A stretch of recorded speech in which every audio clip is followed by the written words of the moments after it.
Hay palabras perdidas en el tiempo, prosas postergadas, desintegradas.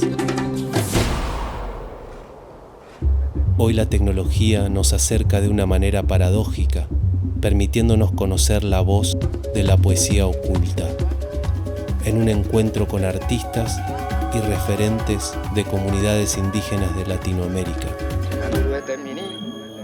Soy de la tierra. En el encuentro de hoy conversaremos con Víctor Vargas, historiador y escritor de la comunidad Yagán de Ushuaia, Tierra del Fuego. Bueno, Víctor, una alegría estar conectado con vos. Tenía muchas ganas de charlar con vos hace rato, así que bueno, acá estamos. Gracias por sumarte a este programa, a esta idea. No, muy agradecido a ustedes, la verdad Diego, es un placer poder nuevamente estar frente a frente, charlando. Esto de la virtualidad nos da la posibilidad, así que yo encantado. Buenísimo, buenísimo. Bueno, contanos, así para el que no te conoce, primero un poquito de dónde venís, dónde naciste, cuál es tu cultura. Bueno, mi nombre es Víctor Vargas Filgueira, yo nací acá en Ushuaia, en Ushuaia, como decimos los yaganes, una pronunciación un poco diferente a lo que tenemos en la actualidad. Pertenezco al pueblo más austral del planeta, al pueblo yagán, teniendo en cuenta que más al sur el hombre cuando vivió de los recursos naturales no fue habitado. Hoy vamos a Antártida, a otros lugares, pero antiguamente no era así que se considera el pueblo más austral, ¿no? ¿Y Ushuaia qué significaba? Significa bahía al fondo. Ushu es fondo y Guaya es bahía en nuestra lengua, y aparentemente debe el nombre de algún occidental que les ha preguntado a nuestra gente de las afueras del canal qué era esa bahía, y bueno, llevó el nombre de esa bahía, es al fondo, decía nuestra gente, y después podemos coordinarlo como bahía al fondo, ¿no?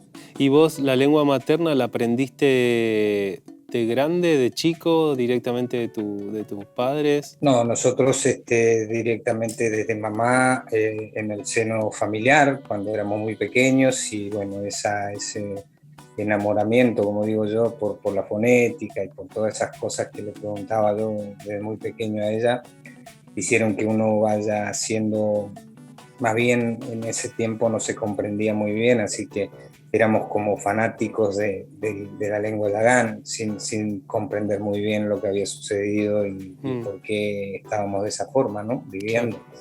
Entonces éramos, nuestra ídola era mamá, y es enseñarnos y transmitirnos, y después uno va ampliando un poco más con diccionarios y otras cuestiones del presente, ¿no?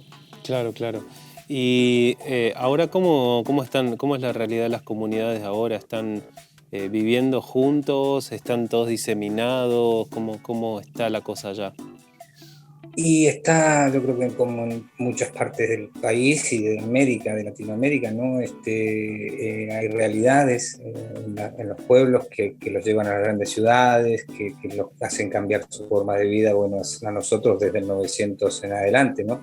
Cuando llegan los terratenientes a nuestra tierra, el yagán navegante, canoero, pasa a ser peón de estancia y esquilar una oveja y a mantener los cercos y todos esos trabajos que yo digo gratuitos que le hacían hacer a mi gente, ¿no?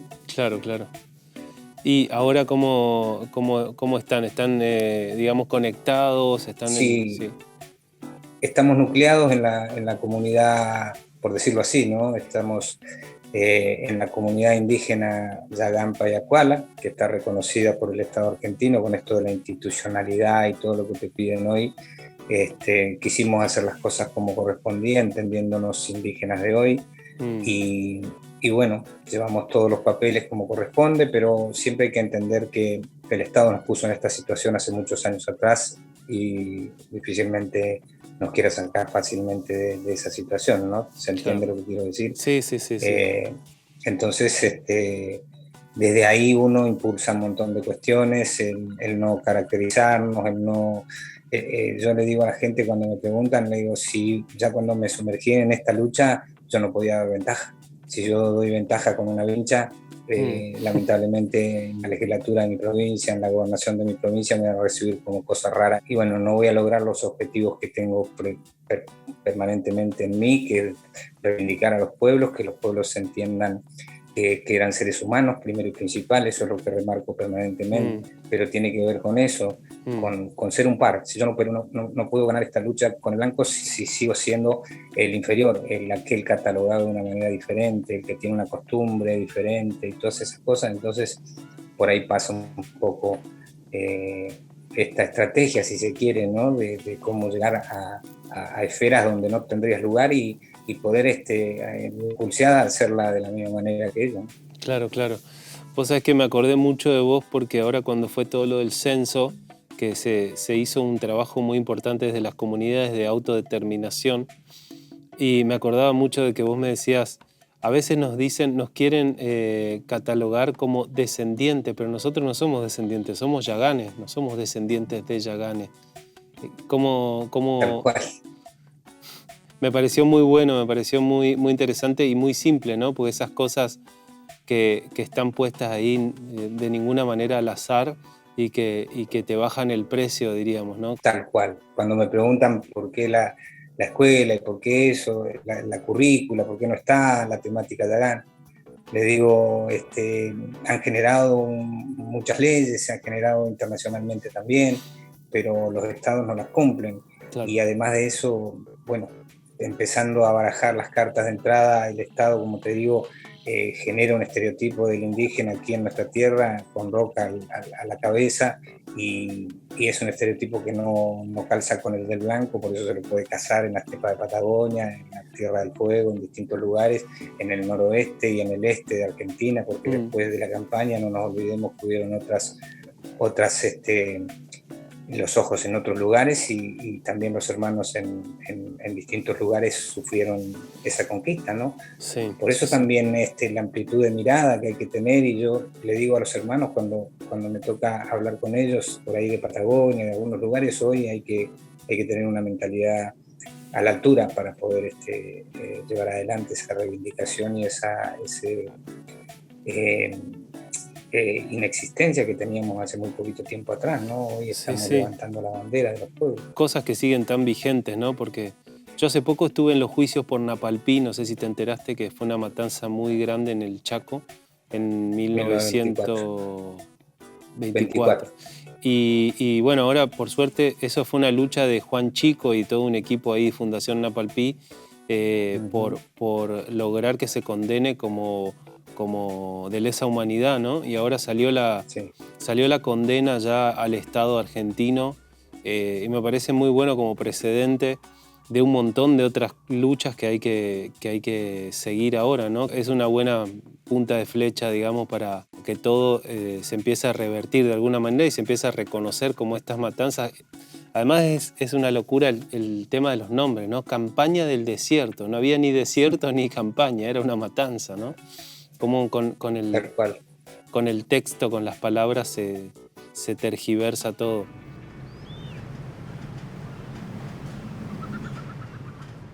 Una vez también charlando con vos, vos me decías, o yo te preguntaba lo que era ser yagán. ¿Querés contar un poquito qué es ser yagán para vos? Hoy lo veo como un gran orgullo primero, ¿no? Y después también entender de que conocer nuestra historia, ventajas que mucha gente no tiene, ¿no? Porque hoy cualquiera puede decirse blanco en cualquier parte del planeta. Siempre pongo un ejemplo y le digo, yo pongo a cualquier blanco en cualquier parte del planeta y no sabe ni de dónde vino, ¿no? Entonces por ahí, claro, con esto del origen humano y que es uno solo y que después ampliamos la mirada, analizamos y nos encontramos. Por eso también lo que vos mencionaste, los otros días yo le decía a una chica que me hacía una entrevista que lo que le pasó al indígena de América es la realidad de los pueblos vascos, la realidad de Patagonia en 1921 cuando fusilaron en la estancia Anita a esa gente, en 1924, en 1947 en la bomba.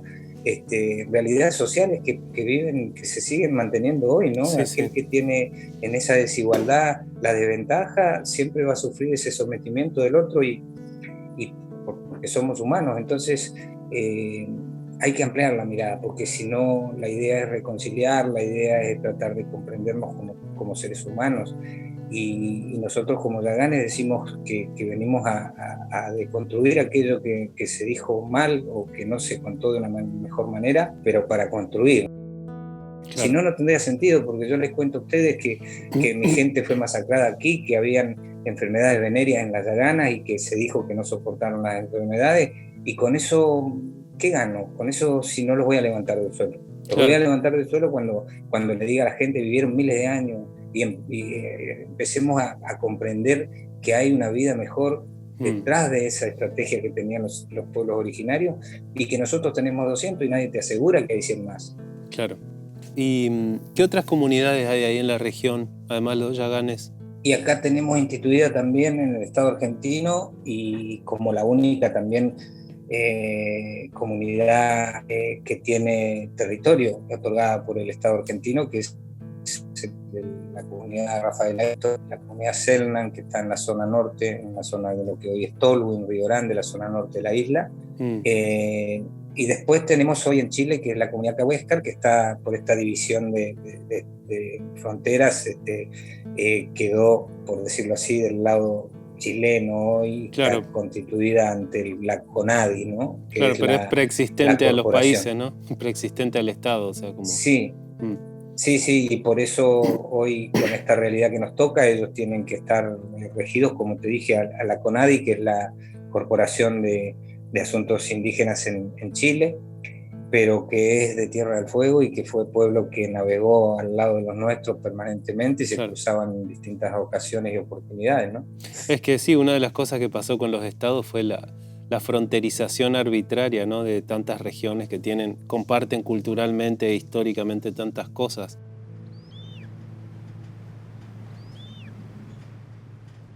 Víctor, vos trabajás en el Museo del Fin del Mundo ahí en Ushuaia, ¿no? Te quería preguntar un poco de tu trabajo ahí y sobre todo me interesa saber qué cosas son las que más le sorprenden a la gente que va a visitar el museo cuando vos hablás de tu cultura.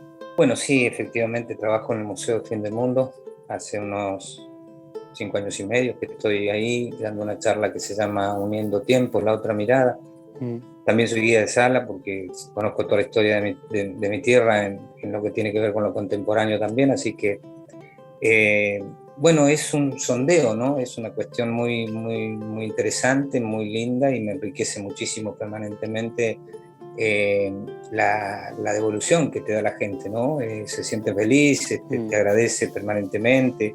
Hay gente que ha venido con sus hijos y dice, menos mal que los traje para que presenciar tu charla.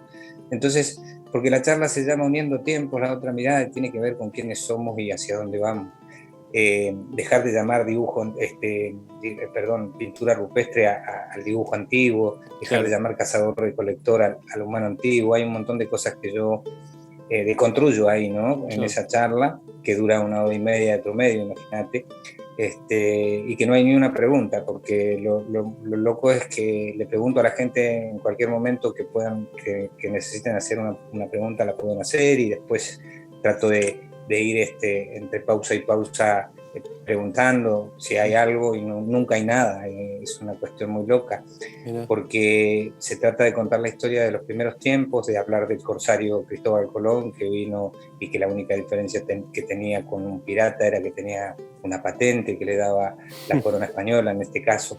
Entonces toda la historia de la humanidad, por qué el hombre, al hacerse sedentario, empieza a luchar por un espacio y por lo que contiene ese espacio en los viejos continentes, por llamarlo así, mucho antes de que venga Cristóbal aquí. Entonces esa historia de que vinieron a buscar condimentos, desde ya hay que desbaratarla de entrada, ¿no? Claro. Y después zoológicos humanos que vivimos nosotros aquí en nuestra tierra. Les cuento a la gente prisioneros de la ciencia. Por supuesto que la campaña del desierto, con toda la estrategia que tuvo, ¿no? Con esa isla Martín García, cuando fueron llevados ahí, el remanente que pudo resistir de esa campaña. Aquí en Isla Dawson, en nuestra tierra, también dejaban a los indígenas de los pueblos de Tierra del Fuego y después los repartían en Punta Arenas para las tareas que necesitasen. Lo mismo pasó en Buenos Aires, sí, sistemático, desde Alaska, Tierra del Fuego. Sí, hay periódicos de la época inclusive que los ofrecen, ¿no? A los indígenas. ¿Qué es Sí. lo que más le sorprende a la gente de lo que vos contás? Que vos decís, nunca me imaginé esto, o no sabía esto. A la gente viene con una mirada diferente, de a poco se va notando, de acá a 5 años no es lo mismo, Mm, cuando yo empecé las charlas, ahora, ¿no? Este, em, y tal vez aquel que no le guste un poco mi manera o la forma de relatar el pasado y de desmenuzar la historia, eh, se va a tener que callar porque hay algo que se llama sentido común y que ese sentido común lo utilizamos permanentemente. Yo a veces le digo irónicamente a la gente, si yo les digo que a las 4 de la tarde finaliza mi horario laboral y me voy a casa volando, no me lo crean, por favor. Porque empezamos a creer permanentemente, nos han hecho creer hasta que cruzábamos a la estratosfera y llegábamos a Japón en 2 horas, ¿se acuerdan? Y la sí, gente se acuerda de eso, ¿viste? Entonces por ahí pasa un poco el mensaje, todo eso está. Cuando contamos la estrategia de los terratenientes para liquidar al indígena en nuestra tierra y le contamos que habían palos blancos, la gente dice, ¿qué son palos blancos? Palos blancos, le digo, era aquella identidad que utilizaba Menéndez, todos los terratenientes de Patagonia para que Roca les ampliara la cantidad de hectáreas permitidas. claro, Un testaferro de un político hoy sigue estando, claro, con claro. otro nombre, pero están. Sí, ¿Me sí, sí. entendés? Entonces, hay algo muy sencillo y es muy sincero lo mío, así que no produce más que agradecimiento de la gente y cuando uno los manda también a algunas páginas, algún video en la web, que busquen reparto de indios, hay un diario que encabeza hoy reparto de indios, dice, ¿no? Estos Sí, infelices se entregan de tal y tal, en tal y tal lugar y pueden servir para tal y tal cuestión. Entonces, cuando uno habla con sinceridad y los invita a que no crean que es la verdad absoluta, claro, porque les claro. digo, lo que le va a contar este Yagán no es la verdad absoluta, ustedes tienen que poner lo que menos utilizamos como seres humanos, que es el sentido común, porque Mm, si no van a creer realmente que los terratenientes en mi tierra hicieron 2 o 3 estancias solamente con sus 3 hijos, marido y mujer, le digo, qué claro. trabajadores que eran, ¿se entiende? Sí, totalmente. Claro, es una ironía para que se comprenda, Che, Víctor, pero lo terminan entendiendo sí, perfectamente. sí, sí, sí, sí. Sí, cuando uno ve esas obras monumentales, muchas veces piensa en la esclavitud, ¿no? Directamente. Te quería preguntar si vos recordás qué enseñanza o qué transmisión de la cultura de tu madre o de tus abuelos te quedó así como grabada o que dijiste esto realmente es algo que tengo que atesorar en mi vida. Bueno, yo, por ser bastante contemporáneo, por decirlo así, siempre le cuento a la gente los pasos que di cuando era niño, ¿no? Cuando era pequeño y iba a la escuela uno aquí en mi tierra, me decían que no habían más Yaganes. Y cuando Claro. llegaba a casa, mi madre no solamente decía ser, sino que también hablaba una lengua que era de ese pueblo. Por eso también te va generando una inquietud muy grande. Y Mm, después vas viendo la conquista en los que visitan a tu madre. A mi mamá era visitada por todos los indígenas de Tierra del Fuego, los que cruzaban de Puerto William, la abuela Cristina, la abuela Úrsula, mm, Enriqueta Gasturmendi, de distintos pueblos, y ahí yo me daba cuenta, te juro, por más pequeño que era, que alguien les había hecho creer que eran diferentes y claro. que por eso se juntaban entre ellos, ¿no? Entonces ahí es donde uno, con toda la sabiduría que mama de una madre, después la ves reflejada en el resto que va a visitarla y que hablan bajo, discordante, con la voz tenue y pausada. Hay un Mm, sometimiento ahí en eso. Y mm, ese sometimiento fue el que me hizo principalmente hacerme no sé, una promesa a mí mismo, ¿no? Tal vez algún día voy a decir la otra historia, algún día voy a luchar por mi pueblo, por el pueblo de mamá y, y hoy lo estoy logrando. Y mm. a mi gente la ven bien en todos lados. Y la ciencia de mi tierra dice, Víctor es tan arqueólogo como nosotros porque sabe inclusive mucho más que nosotros. Entonces ahí es cuando uno dice, no es Víctor, son ellos, los ancestros, que están siendo reivindicados, que he logrado que aquel sueño de mi tiempo, como digo, ahí en una entrevista que me hicieron para un portal una vez, le digo, desde niño siempre soñé contar la historia nuestra realmente, ¿no? Esa historia de aquel que vino. Claro. Y hoy la estoy contando con 2 libros de mi autoría, con un montón de trabajos hechos por mi pueblo y como digo siempre, no es Víctor, es el pueblo de Agán, son los ancestros que piden justicia. Qué bueno, qué bueno. ¿Y cuántos libros tenés escritos, Víctor? Dos. Dos. Dos. Y yo creo Y que bueno, tengo vamos por más porque sobre todo este camino pide más siempre, permanentemente, y además va aprendiendo uno permanentemente. Los otros días estuve con una señora española y me decía que historiadora ella, me decía que cuando el europeo cuenta la historia de América, como no entendió nada, el que va a escuchar esa historia no va a entender nada. Ella estudió historia en Europa. Y se vino a Argentina y fue a las universidades aquí, encontró una que más o menos tenía un contenido del que ella creía, por eso te digo que la gente viene con otra conciencia, creía que era acorde, que no hubo fantasía ni perfume en la conquista de América, ¿no? Claro. Entonces cuando me encuentra a mí en el Museo del Fin del Mundo me dice, claro, como vos entendiste todo, la gente que te escucha va a entender todo, ¿viste? ¿Y con tus hijos cómo es la transmisión de la cultura ahora en medio de todo este mundo informático y veloz? ¿Cómo haces vos para transmitir?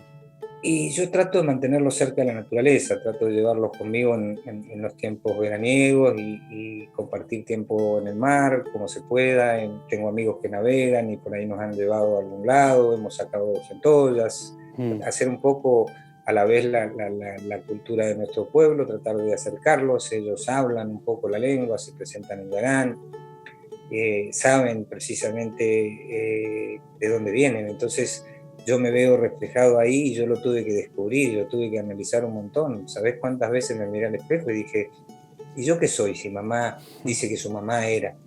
Claro. Porque con esa, en el segundo libro de mi autoría, llamo el autoconvencimiento que tiene que ver con que por un lado me atacan de que soy lo peor y por otro lado quiero olvidarme de quién soy, y llega un momento que las generaciones van diciendo, mi abuela era mapuche, mi bisabuelo era tehuelche, yo tenía un abuelo com. Si vos tenés un abuelo com, es lo que digo yo, ¿no? Si vos tenés un abuelo com, vos también tenés sangre en las venas. Claro. Por eso yo le digo a la gente que conozco las dos vidas, la vida del occidental que vino a contarnos un cuento y la vida de mi pueblo. Claro. Por eso también el jugar con la tecnología, el entender que si no estaría cerrando el 13 de julio un ciclo de conferencias en la Universidad de Alemania, de Jena, si no tuviera la tecnología conmigo también, y como le digo a la gente, Yagán, pero Yagán de hoy, con todo lo que eso significa, ¿no? Claro, claro, sí. Imagino que te podés empoderar de otra manera, y también eran otros tiempos, ¿no? En los tiempos de tus abuelos, las cacerías que habían de Yaganes y todo, me imagino que fueron parte del sometimiento que vos contás de tu familia. Me imagino lo que habrá sido vivir eso. Sí. No me lo puedo imaginar. Imagínate que gente compenetrada a la forma de vida natural que tenía los 5 sentidos superiores ampliamente a aquel que venía, y que también por esos 5 sentidos cazaba a los animales mucho más fácil que aquel que venía con otra tecnología y con un Winchester, Mauser y todo eso, claro, no igualaban a los pueblos nativos. Entonces un cuero de nutria por ahí valía 2 o 3 días cuando no se lo querían dar. Porque la ambición humana vino desmedida aquí en nuestra tierra, buscadores de oro, cazadores de nutria. El lobo marino y el pingüino fueron factoría. ¿Por qué? Porque los viejos continentes se iluminaban con aceite y grasa de lobo marino. Claro. Entonces, el recurso estaba acá, había que venir a buscarlo. Y claro, cuando un papa negocia con la corona española y le dice que declara a América como Terrus Nullius, así se llamaba América, Terrus Nullius para el viejo continente, tierra de nadie. Claro. Entonces, como tal, la vamos a conquistar y vamos a ampliar nuestros imperios y todo lo que fuera. Pero nosotros nos dijeron que vino a buscar condimento con 3 carabelas, ¿no? Increíble. Víctor, me gustaría seguir charlando. Ya vamos a hacer la edición 2 y 3 de las entrevistas porque da para rato. Sí. Bueno, agradecerte primeramente por tu trabajo, por todo lo que estás haciendo, por la transmisión, por las veces que nos pudimos juntar a charlar y lo que me enriquece el diálogo con vos. Agradecerte en parte por todo el equipo acá que está trabajando en este programa que se llama Soy de la Tierra, que estamos iniciando ahora, y que es un poco esta idea, ¿no? Poder contar de cada cultura, que cada cultura cuente en primera persona de su historia, de su forma de ver el mundo y poder escucharlo y enriquecernos todos. Así que mil gracias por ser parte. A vos y a tu gente. Gracias. Ahora vamos a hacer un tema musical, ahí vos vas a recitar algo que escribiste. Si querés me puedes contar un poquito de qué se trata. Es una poesía en Yagán que tiene que ver con el lugar, ¿no? Con la naturaleza, con lo que hay que cuidar, con el respeto hacia ella, con la lucha que tenemos, ¿no? Porque estamos permanentemente luchando por nuestro medio ambiente, sabiendo que no da para más. Tenía que haber sido hace muchos años atrás y bueno, hoy paradójicamente los pueblos de miles de años están siendo requeridos para contar su palabra sobre el ambiente y la conexión natural. Cuando hablamos de conexión natural y conocimiento natural, tenemos que entender que los pueblos originarios eran un animal más, que eran el mosquito, el león, cualquier especie de hoy que vive en su ecosistema sin que lo cambiemos a la perfección. Porque si no vamos a terminar creyendo que vino Darwin en 1830 aquí a mi tierra y les trajo una campera que necesitaba mi gente. O sea, no, claro. no, para nada. Así que esa es la lucha, el medio ambiente es principal. Tenemos que dejarle a esos niños. Yo no puedo enseñar Yagán a mis hijos si no les dejo un planeta más o menos acomodado, ¿no? Claro. En lo que me quede a mí, en lo que pueda aportar, pero hay que sacarse el egoísmo y el ego, y la ambición y todo eso de encima, porque si no, no vamos a llegar. Hay que equilibrarse, hay que volver a trabajar en equipo, como digo yo, como mi gente lo hacía, en cooperación. Buenísimo. Bueno, ahí vamos entonces. Gracias, Víctor. Por favor. Gracias a ustedes.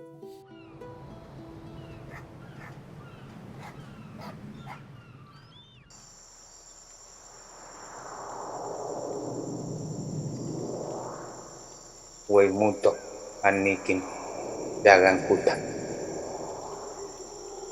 Awan Samuta, Mali, Inalumahal, Anchipusaki, Mota Kaizin Samuta,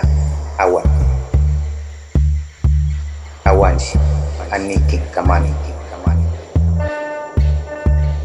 Teinaka Mustaka, Anikin Pushin, Anchi Pusha, Anchitan, Anchipushaki, Anchishima, Anupa Samuta, Tawa, Han Makuch, Pusha, Tawaru, Manakata, Apaila, Anchi, Hif, Chamuta, Tawaru, Ilan, Watawinaiwa, Itapuansikaya, Aina, Paf, Yamuka, Teinaka, Tuwakana, Anukwa, Anikin, Mali, Vitar, Ilanumusha, Han, Ilan.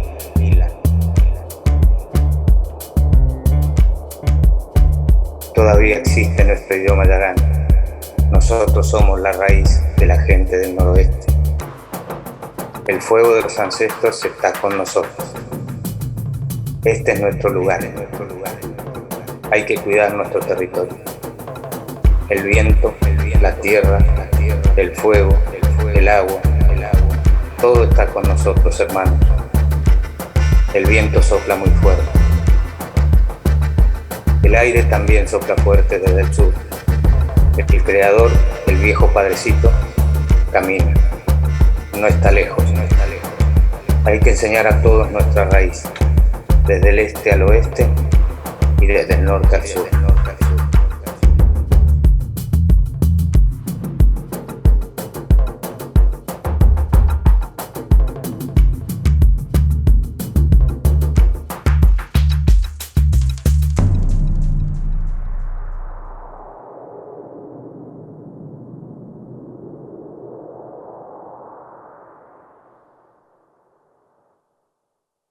Buenísimo.